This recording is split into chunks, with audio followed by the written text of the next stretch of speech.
Welcome back po mga kaibigan sa aking channel, Alejandro Bigat TV, ang inyong kaibigan. So today's video mga kaibigan, ito yung ating topic for today ay maglilinis naman tayo ng coin.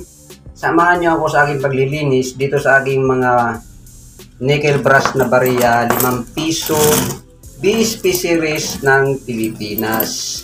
So bali, ang mga baryang ito mga kaibigan ay nakuha ko sa Long Beach, sa Villamar Resort sa Lido Beach.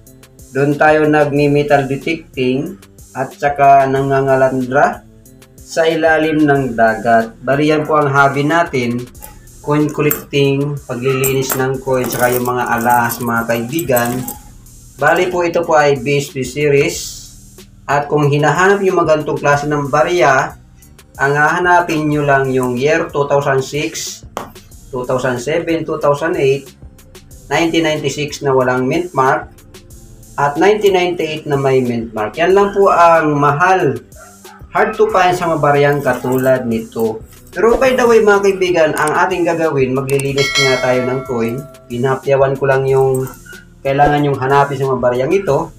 Pero ito mga kaibigan, dahil nalubog na ito halos 10 years mahigit sa tubig, ganyan na po yung itsura niya mga kaibigan. Sobrang dumi na. So, ang intensyon natin mga kaibigan, paano ito ma-recover at maibalik sa sirkulasyon, malinis mga kaibigan. Hindi naman natin intensyon na ito ay pakinangin, kundi ibalik lang sa normal na kulay, linisin na maalis yung pati na mga dumi, para magamit pa natin pambili ng mga bagay-bagay na ating kailangan sa araw-araw at maibalik sa sirkulasyon mga kaibigan. So bali ngayon, nagagamitan natin siya ng toothpaste. Ano kaya ang magiging resulta kung gamitan natin ng toothpaste itong barya na to at saka itong tinatawag na dishwashing soap. Ayan mga kaibigan, dishwashing soap yan. Yan dalawa ang gagamitin natin. At dito sa tumbling machine, tumbler, ito yung drum niya. At ito yung machine. Naghanda na mga kaibigan.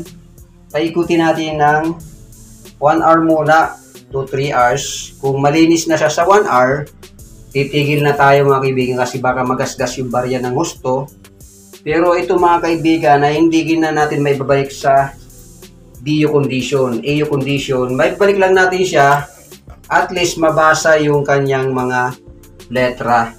Lalagyan din natin ng hulen at saka tinatawag na markaha mga kaibigan, yung magnetic na buhangin na galing sa dagat, sa ilog at sa sapa.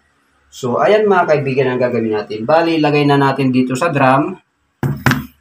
Ito yung drum niya. Lalagay na natin itong barya. Bali ito mga kaibigan ay 160 pesos na ating lilinisin para maibalik natin sa sirkulasyon at magamit pambili ng tinapay o kaya bigas.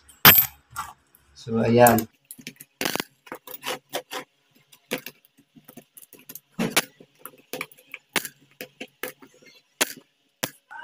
Tapos ilagay na natin mga kaibigan itong ating huli. Bali 160 pesos mga kaibigan. Ayan, ilagay ko na yung hulen. At syempre, lagyan din natin ng margaha, at least mga yan, 3 scoop. At itingnan natin kung nalinis siya mga kaibigan. Ayan. Ayan. Yan po yung magsisilbing pangkiskis niya. Siyempre mga kaibigan, lalagyan din natin ng tubig yan, siyempre. At itong dishwashing soap. Bali, lagyan natin mga kaibigan ng dishwashing soap. Yan.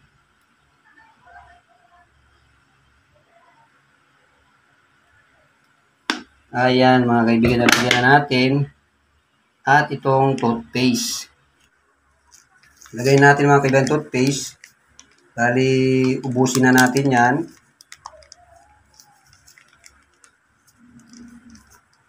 Ayan, ang dami. Kulay puti pala ito mga kaibigan.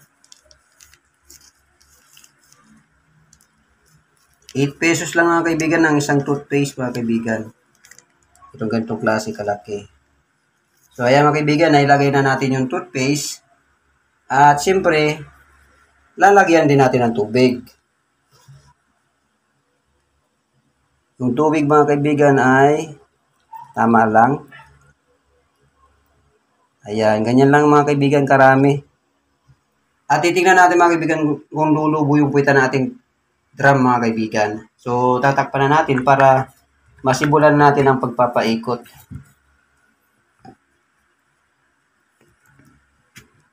Takpan na po ng maigi para huwag sumingaw yung tubig. Then, itong stainless na takip.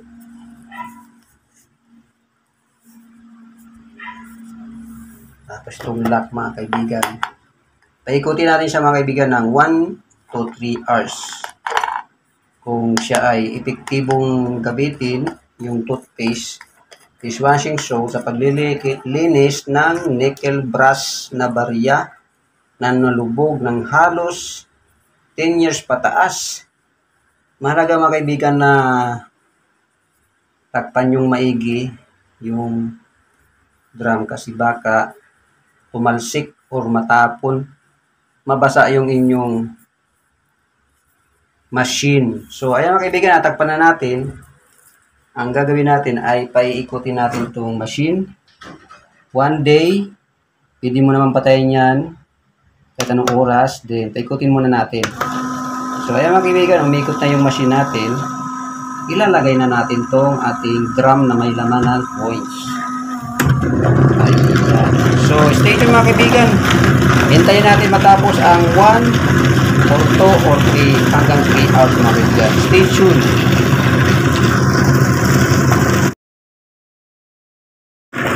Ayan mga kaibigan, tapos na yung 2 hours. Patayin natin at tingnan natin kung anong nangyari sa mga barya. Ayan, atin na po siyang buksan.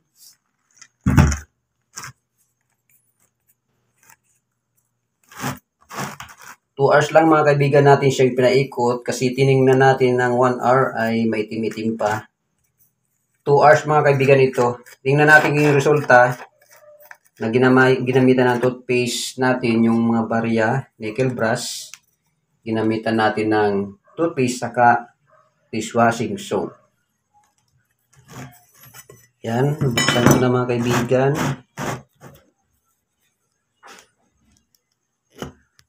Ayan mga kaibigan, sa 2 hours mga kaibigan, ayan yung nangyari.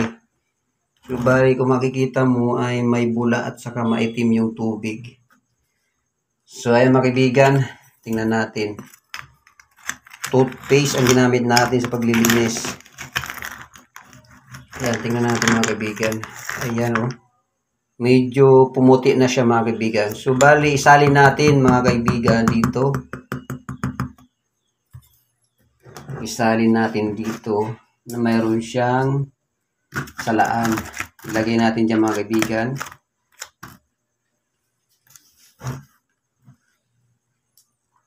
Para makita natin kung luminis ba talaga siya.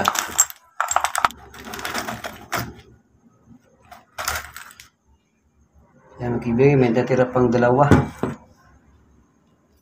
Ano natin yung dalawang kaso. Ayan o. Malinis na siya oh. Di pa natin mga kaibigan nahuhugasan ay makikita mo nang malinis na yung barya.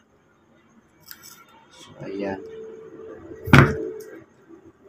Ito na mga kaibigan yung ating pinaikot 2 hours sa tumbling machine at hindi pa siya nahugasan pero nakikita na nating malinis gamit ang toothpaste saka dishwashing soap saka tubig.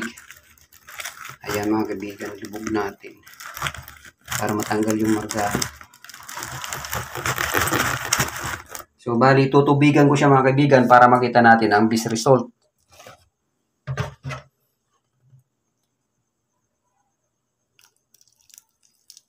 Ayan mga kaibigan oh. Malinis na siya oh. Sa 2 hours lang mga kaibigan, luminis yung ating barya gamit yung toothpaste saka dishwashing soap. Ayan mga kaibigan, nakita nyo naman oh. Bali gagawin natin, ilagay natin dito sa batya. Dito natin ilagay yung barya. Ayan mga kaibigan oh. Ang ganda oh, ang ganda na resulta mga kaibigan sa toothpaste oh. Sa 2 hours mga kaibigan oh. So tubigan ko siya para makita natin uli.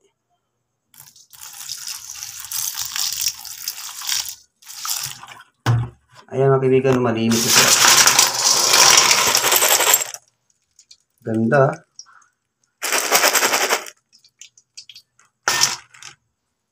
Tubigan pa natin ulit mga kaibigan. Ayan o.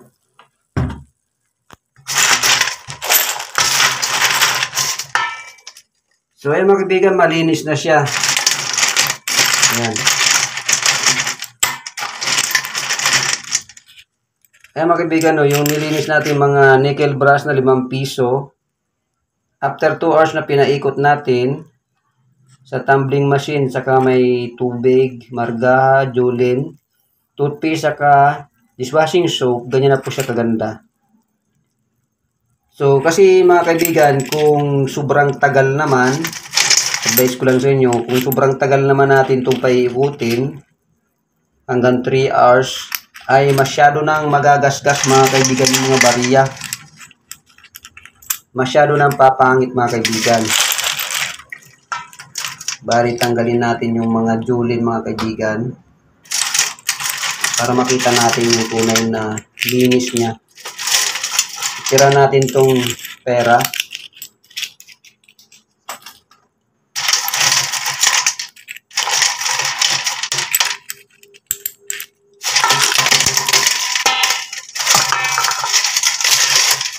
So ayan mga kaibigan, oh, mga barya na lang natira.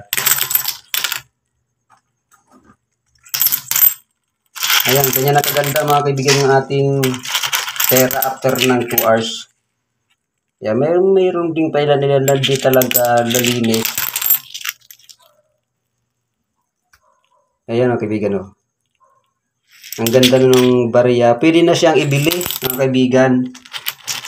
Ito ay nilinis lang natin para maibili na mga kaibigan, magamit na, kasi masyado nang dumadami yung aking barya, lalo mga piso mga kaibigan, marami na akong piso dito. Bali ito mga 5 piso ay nalinis na using dishwashing soap saka toothpaste. Ang masasabi ko mga kaibigan sa mga baryang ganito, sa tumbling machine ay pwede siyang gamitin yung dishwashing soap saka yung toothpaste panlinis sa nickel brass ng mga barya. So maraming salamat sa panonood and God bless you all. Bye bye!